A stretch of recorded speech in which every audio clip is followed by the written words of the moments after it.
Hi, I'm Bruce Hart. Just about to do an interview for Great North Wrestling. Enjoy the ride. Okay, so of course you're Bruce Hart. You had a legendary professional wrestling career, and you were also the booker for Stampede Wrestling. You were in WWE, and you were also the trainer of a long list of people that went on to be legends. But I wanted to ask you first, who trained you for wrestling? Was it your father or? Kind of a cumulative effort, I formerly was, my dad had a bunch of these old guys in the territory that were, some of them were old jobbers. Some old guy named Frank Butcher, and I remember Gordienko being down there a bit in those days, and a few other guys that maybe aren't even that well known. And then a big part of my learning was from just growing up in the business, and you were acutely aware of it. We were, because it's about sink or swim. If business wasn't good, you're acutely aware of what was getting over, who was getting over, what wasn't, why it wasn't or why it was, and all like that. So it gave you a lot of insight into applying that to the teaching. And when I first started training guys down in the dungeon, most of them were, in its own way it was good, because they were sort of like a clean sheet of paper with no smudges or preconceptions. So I'd get some of these younger guys like Davey Boy Smith or Chris Benoit or Brian Pillman or guys like that, and they hadn't been given any stuff by anyone else. They hadn't been taught the wrong way by somebody's uncle or some bullshit like that. So in that way, they were all pretty receptive, and they listened, and you're always trying to qualify anything you taught everyone with an explanation of why or rationale. And that's a big part of it. What was the difference between your training and Stu's training? It was a different era. When Stu was doing the dungeon type stuff, it was first and foremost to protect the ostensible integrity of the business, the quasi-legitimacy. So there was, you may have noticed, if you think of some of the promoters back in Stu's day, so many of them were these old shooter types, amateur wrestling based guys like Vern Gagne, Leroy McGurk, and Dory Funk Sr., and Ray Gunkel in Atlanta, and guys like that. So it was sort of obligatory to make them pay their dues, so to speak. So that entailed stretching them and all of that. That really didn't have that much to do with working, but it was about kind of protecting the supposed legitimacy or the whatever of the business. So they had to go through that dues paying, and then it was sort of from there. And the business was a little different then too, and there was less emphasis on high spots.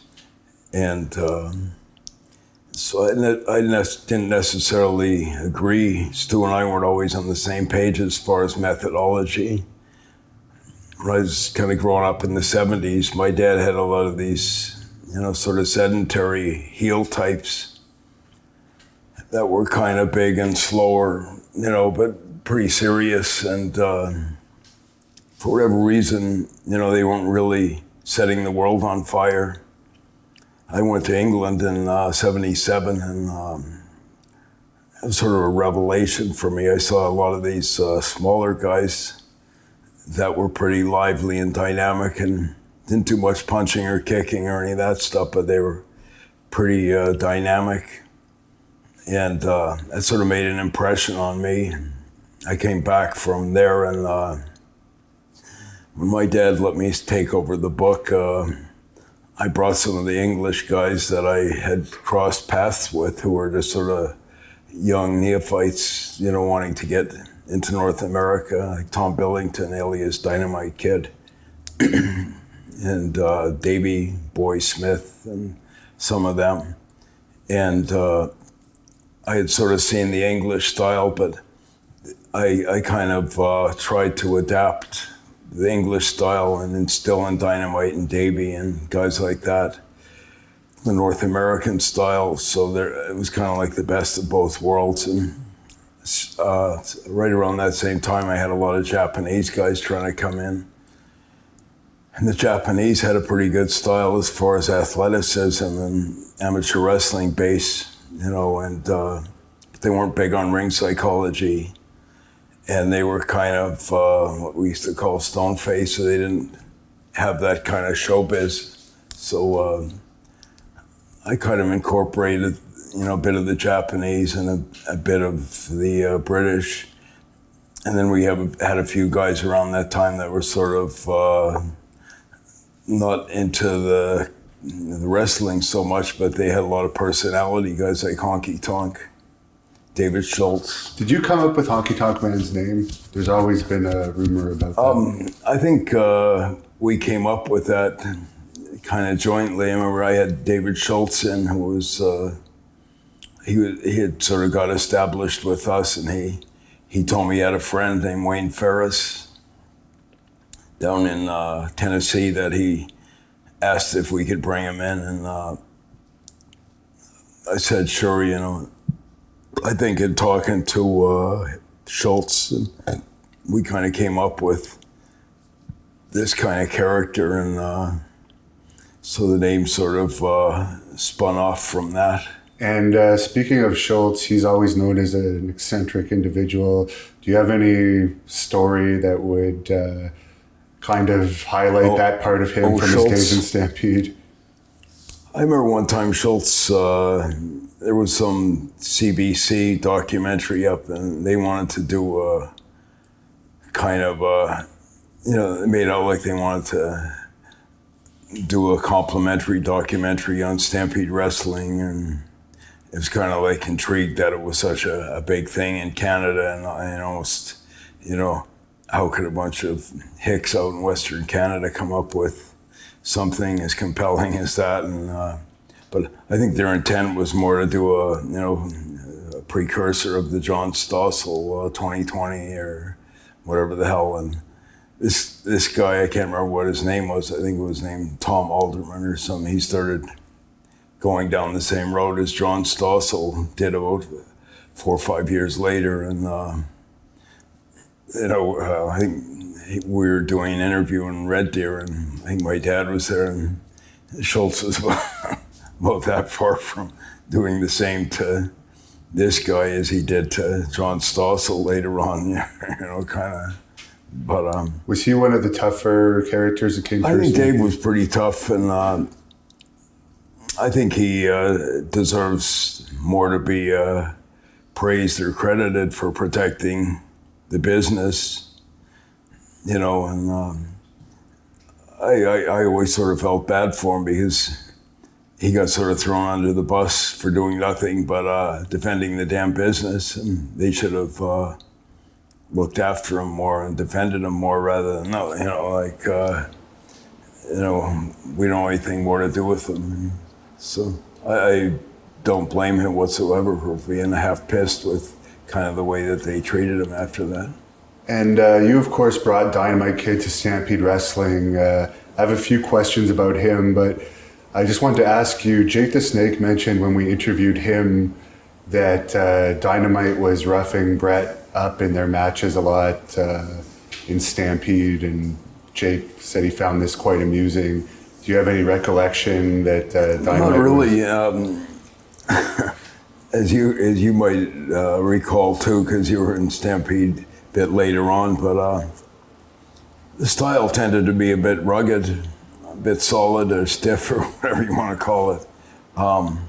So a few potatoes here and there, but it was sort of just the mindset up there with, it was a more kind of a solid style, and guys like Dynamite and some of the Japanese guys and Bad News and some of them were pretty solid, as they say. So I never ever perceived, I worked with Dynamite many a time, and we exchanged more than a few potatoes, but I never discerned that it was intentional, and we frankly liked the style. You know, Dynamite was maybe a bit stiff, but at that time we were endeavoring to make people believe, as they should be today. You know, I don't think the fans want to know, not to digress, about sports entertainment and bullshit like that.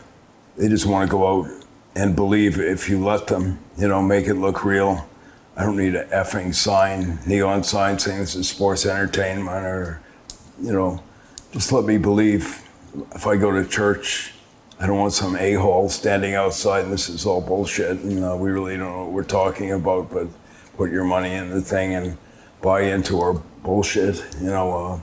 So wrestling fans, by that token, should be the same. You know, if they want to believe, if they want to, you know, hate some heel's guts, or, you know, invest their emotions in some baby face like Daniel Bryan, let them. Don't keep telling them, no, it's all a work, it's all screw that. Just let them believe in all this bullshit about, you know, sports entertainment and it's being a work or whatever. It's been around for 100 years, from what my dad said, and you know, let the fans form their own opinions. They don't need to be told, or, you know, so, but. And you've told us this story off camera when we were doing the training in the dungeon, but there's a story that's been written about in several books where Dynamite Kid attacked you up in the Northwest Territories. Do you mind just telling a short version of that, the true version? Yeah, it was kind of stupid. I'm on more than good terms now with Dynamite and them, but we had some kind of a abortion of a trip up to Yellowknife, which is about 2,000 miles north to Alaska or some bullshit like that. And I remember this trip was kind of preceded by one van breaking down, and there's about 18 guys in one vehicle, and, you know, the last 600 miles was gravel and all this other. And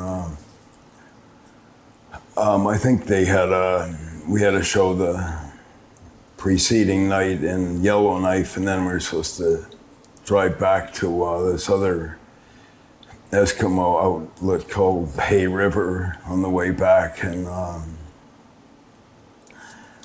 I think Dynamite and them maybe went into the bar and got plastered, or a whole bunch of them, and I had driven down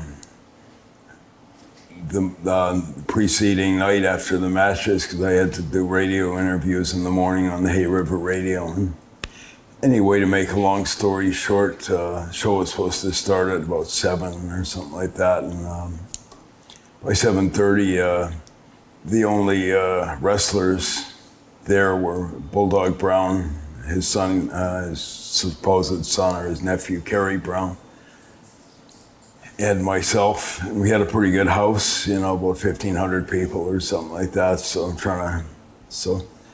anyway,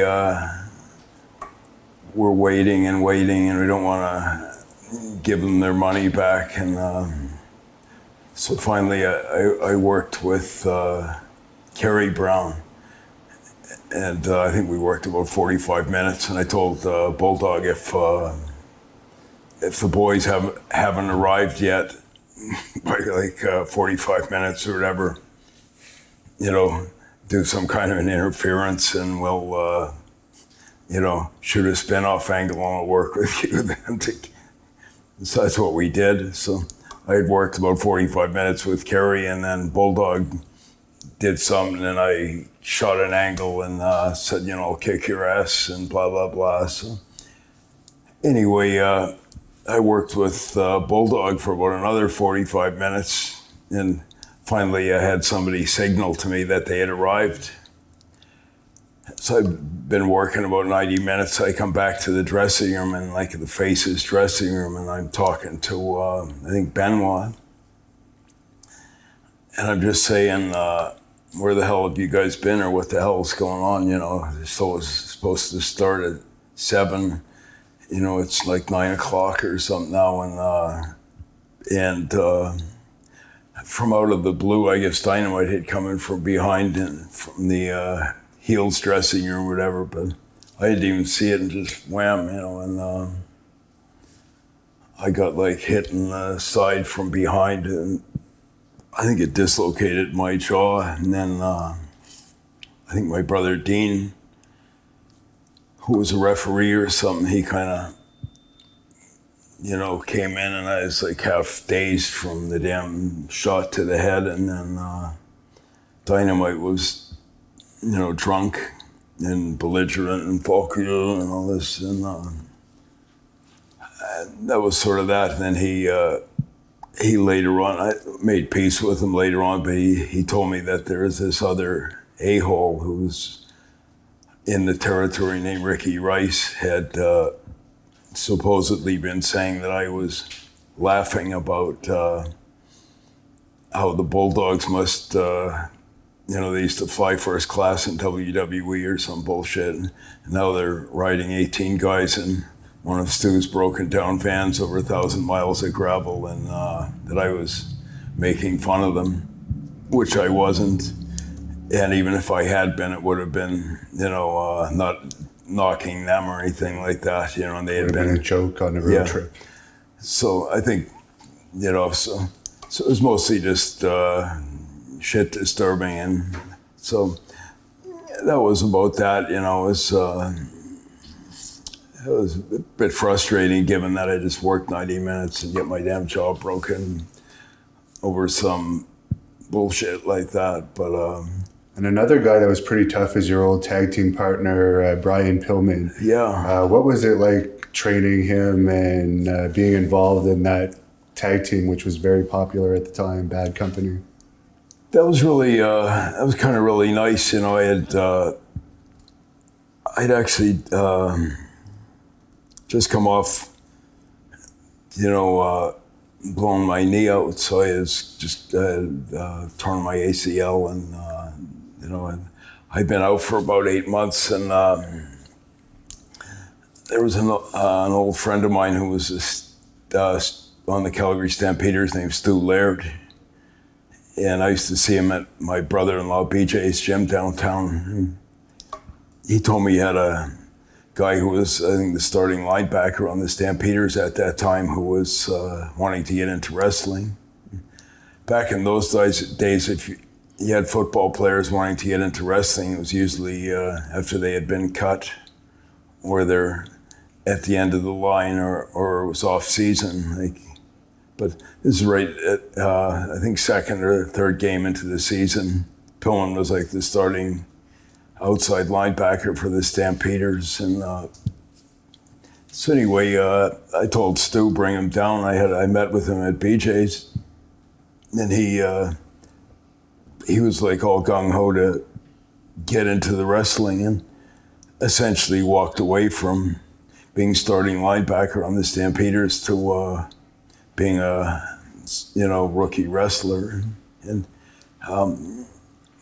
he understood the ring psychology pretty good. He was really kind of big on, he had a bit of personality to him, and he was pretty dedicated. And one of the best things for me at that time is I had some pretty good other young guys that were starting, Owen and Chris Benoit and Jushin Liger and a couple of others. So it was good ambience, and they sort of,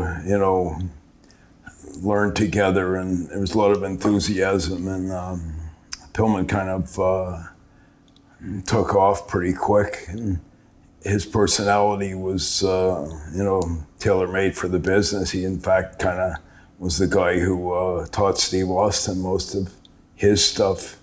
And if Pillman had been derailed by the car accident, which ultimately kind of, caused all his leg, and then I think that led to taking painkillers and, ultimately kind of killed him. But, he was sort of a cutting edge, guy that people would probably be talking about today in the same vein as Dwayne "The Rock" Johnson or Steve Austin. What was that incident in Drumheller where someone supposedly blindside attacked him, and he ended up beating the hell out of him. What it was about, there was this, I think you've been through Drumheller too, but we used to have this running rib in the territory about this, magnificent statue of Stu.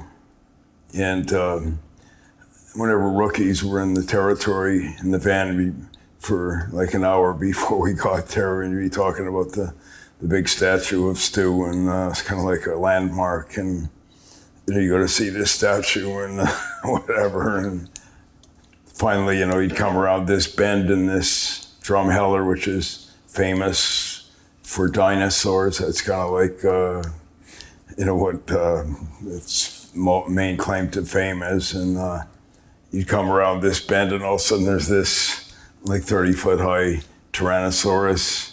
And then all the boys would go together, you lazy bastard, and do a Stu impersonation. And so we did this rib on this idiot, new guy who just come in, kind of a musclehead wannabe named, I think his real name was Jeff Beltzner. He called himself Brick Bronski. And so anyway, we did this, and everyone had a laugh. And a couple of days later, I'm in the dressing room in Calgary, and I'm not sure what this idiot Beltzner, he came into the dressing room, and I heard he had been stirred up by, I'm not sure if it was Dynamite and whoever, but for some reason Dynamite and Pillman never liked each other too much either. But anyway, this idiot Beltzner came in, and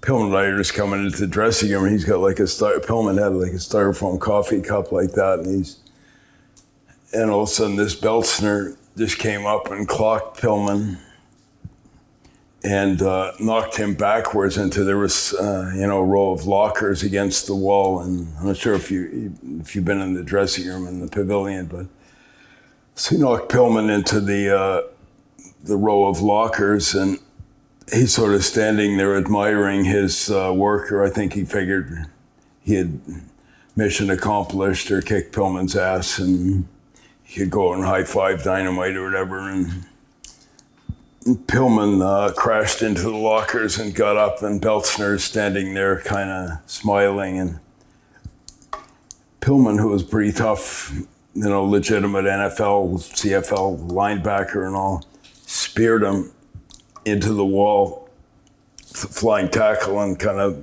bent him in half and beat the living shit out of him, to the point where I saw the bones coming out of his, I saw, his cheeks, and you see the white bones and the blood and the boom, boom, boom, boom, boom. And I think Pillman, when he had gone into when he speared him, he hit his shoulder on the corner of the locker, separated his shoulder, Pillman, but he beat the living crap out of this guy, and the guy... that was the end of his wrestling career. And that sort of was unfortunate, but it kind of gave me some perspective about Pillman being pretty legit, because Pillman was only maybe 200. This guy's maybe 280. I later on heard some similar story. It wasn't as graphic or grotesque or violent as that with Pillman and Sid down in Atlanta. With the squeegee. Yeah, something like that. You want to tell it that way? I'm not even sure how that went. I just heard later on about that. It ended up, Sid got his butt kicked or something, and he pulled out a squeegee to defend himself, and everyone laughed or something. Yeah, it kind of it's kind of like had the same effect as when Leon White got his ass kicked by Paul Orndorff or whatever, kind of deflated their image. And I just have to ask this about Pillman, because I always found this story hilarious about his antics with Bill Kazmaier when Bill Kazmaier was sent down to you guys to train. Well, it was kind of funny because Kazmaier half invited it too, but Kazmaier, for those people out there that don't necessarily know who he was, he was like multi-times world's strongest man in the world. Yeah, I think he holds the record for winning it 6 times. Yeah, something. for the powerlifting, bench press, deadlift, whatever, and rock throwing or whatever they do. the other, powerlifting. And it was kind of funny though. Kazmaier's big idol, Kazmaier, I guess, went to University of Wisconsin, and his big hero was some center for the Pittsburgh Steelers named Mike Webster. So I remember this was almost laughable, but I remember Kazmaier, and we were riding down the van to Edmonton, and Pillman, who Kazmaier I don't think could stand it, but vice versa. Pillman always used to start these stories with, check this out, and Pillman had the raspy voice, and he's saying that I was sparring in the gym the other day, and down in Cincinnati, and this black guy with a gold tooth came in, and and I'm hitting the bag a bit, and this black guy comes up to me, and he said, "You're pretty good, man," or whatever, and says, "You want to go a round or two?" And Pillman saying, "Put up some scratch, Jack, maybe how about 10 G's or whatever," and "Okay, man," whatever, and then Pillman said, "So he went to nail me, and I blocked him, and I cocked him, and next thing he's out cold, and all these people are come running up to me and saying, do you know who you just knocked out?" And Pillman says, "No," and he says, "That was Mike Tyson," So, and then Pillman says, "Check this out, I was down in the gym the other day, and I was, sparring a bit, and with some of the guys on the amateur wrestling mat, and this big misfit came in and started saying, 'You look like you can go a bit, man. You want to take me?' And Pillman, same story, put up some money, Jack, and all like this. And next thing I had him tapping out and screaming, and everyone comes running up and saying, 'Do you know who you just beat, man? Some jabroni, that was Bruce Baumgartner, my big gold medal.'" So he went on this whole story where he talked about, sprinting, and this black guy comes up and says, "Hey, man," in a really kind of effeminate voice, and "You look like you can go a bit. You want to put up some money, John?" "That was Carl Lewis," So finally, the big culmination was, "Check this out, guys. When I was playing with the Bengals last year in Cincinnati, and I knocked this old fart on his ass so many times, he finally was begging to me, the Steelers center, and saying, 'Please, man, you're making me look bad,' and all." And we all say, "Who was it?" And it's Mike fucking Webster, who was Kazmaier's ultimate hero. And Kazmaier went nuts and, "You're a fucking liar." And so that was kind of the, but didn't he always call him by a different name too, or something like that? Or Pillman always referred to Kazmaier as Quagmire, which is not complimentary, but funniest thing was years later, Pillman was in WCW at that time doing the Hollywood Blondes with Steve Austin, and he was getting over pretty good. He was half established, so somehow their Kazmaier got a tryout with WCW, and because Austin and Pillman were half stars, Kazmaier's kind of having to be pleasant and all, suck ass a bit. So Kazmaier buys him a drink and, "Tell me, man, when we were up in Calgary, who was responsible for all those ribs and all this shit?" Pillman said he looked him square in the eye and said, "Bill, it was Ross." And like my brother Ross is about the most straightest, and Pillman said that Kazmaier was like smacking his fist and saying, "I knew it, that fucking asshole." He says, "If I ever see him, I'm gonna punch his fucking head in." I told him it was Ross. But That's kind of just funny.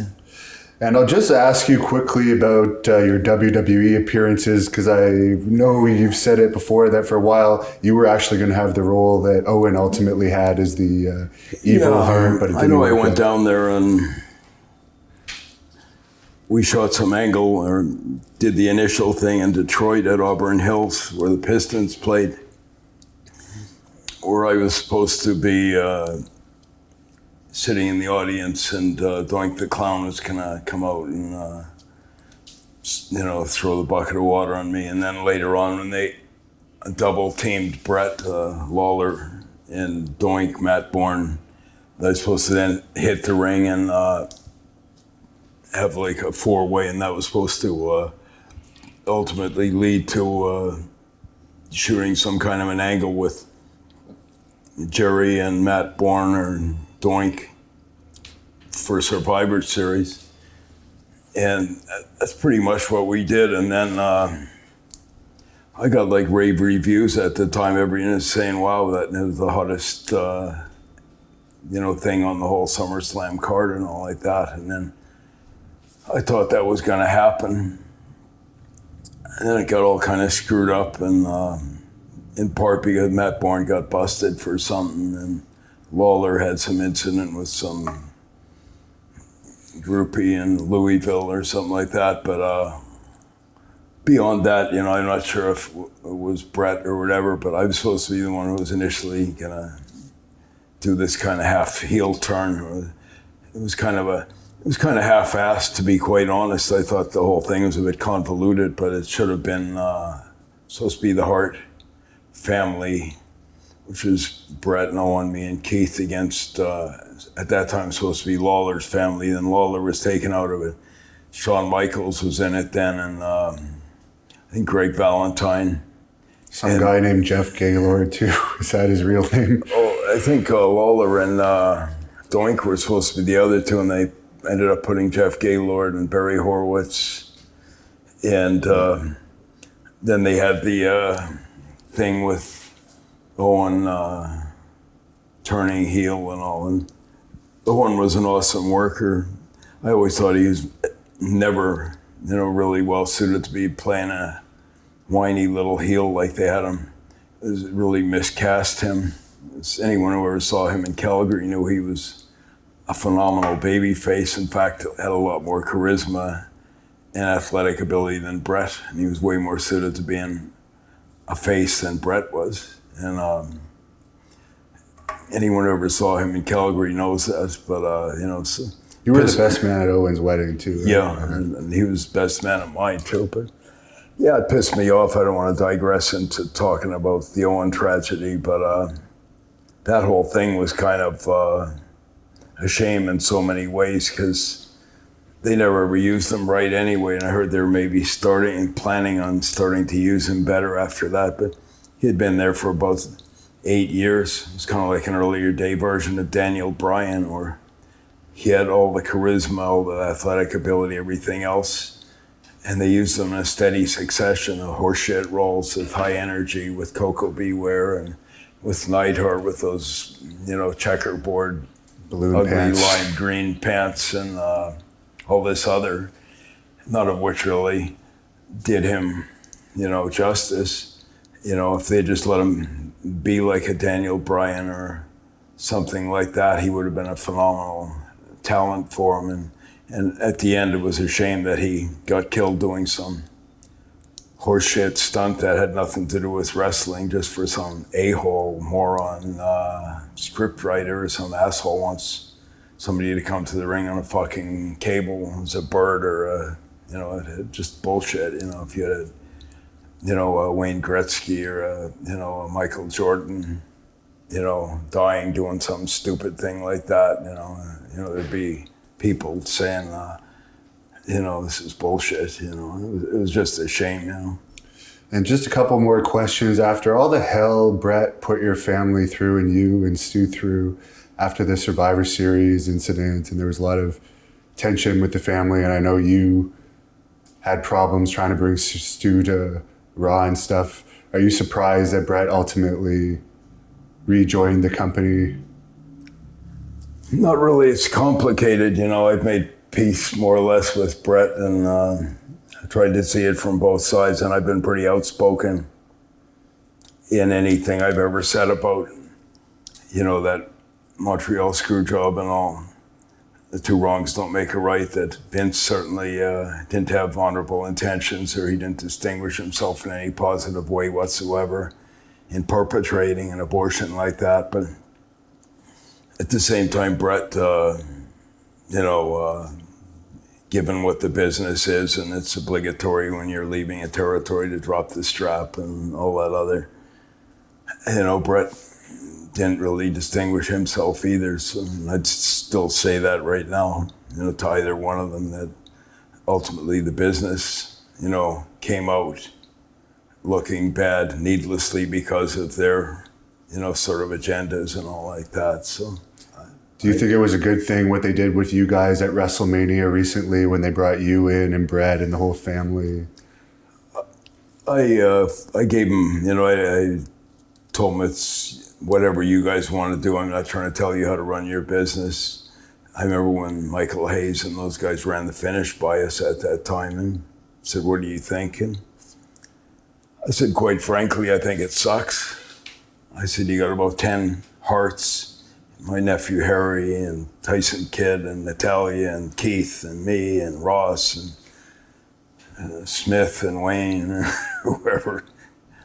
I said, we're the baby faces and we're beating, and he got me as the referee, and we're the faces and we're beating the crap out of a 70-year-old non-wrestler, and we're supposed to be the faces. I said, you guys do what you want. I'm at your disposal, you know, but I said, I think it would have made a lot more sense if, you know, maybe you guys get some sympathy on Bret and build it up to, you know, some kind of a climax and go home. I said, I don't think you need the whole Hart family out here aiding and abetting the best there is, you know. Right. And I still felt that way, you know. And, I don't know what the point of that whole thing was. It didn't really result in any spin-off or anything like that when it could have and maybe should have, you know. But, and what do you think of Tyson Kidd's injury that he suffered recently? It's too bad. It's in a microcosm. It's sort of reflective of some of the insanity of this wrestling business. Too many guys getting hurt, doing stuff that, you know, need not be done, you know. You know, you've been down in the dungeon, you've been around. You know, a big part of the whole thing is protecting each other and kind of endeavoring to avoid injuries and not being careless. And so it's too bad. It's, I guess, a bonus that he's not paralyzed, but it's a shame that his career's ended because of it, you know. Are you happy for Natalia being one of her main, pretty much her main trainer before she went to WWE, on her success? Yeah, I'm glad she's had some success. I think the whole Divas thing's, I'm not sure if they know what the hell they're doing, or they're coming or going. They're not sure if they want to be athletes or glorified strippers or what the hell, you know. I think, frankly, my own estimation, divas and dwarfs should be used once in a while, not every damn card. They used to be a novelty, and I think if you're endeavoring to make people take them seriously, focus less on the tits and ass and more on the wrestling, less on the high spots, more on the wrestling, you know, and I think that goes for the whole business, where there's too much emphasis on high spots and gimmicks and talking on the mic, and you need to go back to middle of the road in order to reestablish the fan base, which is a big reason why UFC has succeeded, if only because people are allowed to buy into the notion that it might be a shooter for real, you know, and wrestling shouldn't be losing sight of that. And for the last group of people that were trained in the dungeon that are still pretty much fairly active today, would you say that would be Davey's son, Harry, TJ? Yeah. It was frustrating, because you were down there. There was a lot of guys in there that had really good potential. Could have been, should have. They could have been everything that TJ was. Harry was exceptional, and it pissed me off. WWE didn't use him anywhere near to his capability, but there was a whole bunch of guys, including Rick Victor, as you know, but a lot of other guys that were, as good as damn near anyone I've seen come up from NXT. Guys like yourself and others that had the size, the look, the amateur background, pretty good facials, all of that. You would know because you saw those guys. Those were among the best prospects, everything that Dwayne Johnson was, or Kofi Kingston, or, any comparable to any of them. And it's sort of sad.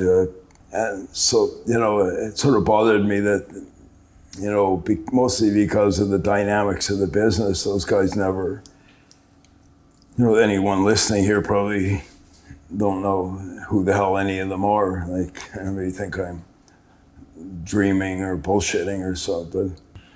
So it's sad, the JP had lots of charisma, Hotshot Johnny Devine or whatever he called himself. So it's kind of sad in another time and place. If those guys had been coming up back in the 80s when I was breaking in Dynamite, there was more places to go. Davey, or, they had come up in the Pillman, Owen, Benoit era. I have no doubt those guys would have been, guys everyone's talking about today, like in the same vein as they're talking about a Davey Boy or a Pillman or an Owen, so. And is there anything you'd like to plug where we can follow you and you have your Heartbeat Radio podcast? Yeah, I think it's Heartbeat Radio on pwpnation.com. And I do like a written thing called Heart Murmurs. And I think it's same kind of thing, PWP Nation. And, but yeah, I'd like to thank you too, Devin, for business needs more people that are old school, that are trying to keep that flickering flame burning. And I'd like to throw the gauntlet down to Vince and Hunter and all those guys to resow some seeds at the grassroots, get back to wrestling, cut back on the bullshit, less tits and ass and less idiots yakking on the mic for half an hour and all this other horse shit, and go back to wrestling. And easier said than done. It takes longer to turn out a wrestler than some asshole masquerading as a wrestler who talks and blows smoke up sphincters and all that other bullshit. And I know we have a lot of old Stampede Wrestling fans that watch this channel, so is there anything to close off that you'd like to say to your fans that may have followed you in Stampede Wrestling? I'm appreciative, as my dad was and my brothers are, for their support. I've always said if you don't have the fans, and you don't have anything in this business, and too often the fans are ignored or kind of left out of the equation. And so I'd like to thank the fans, and I'm hoping that the fans start getting treated with more respect, and don't underestimate their intelligence. Just keep it pretty simple. It's not that complicated, and long live the wrestling business. All right, thank you very much.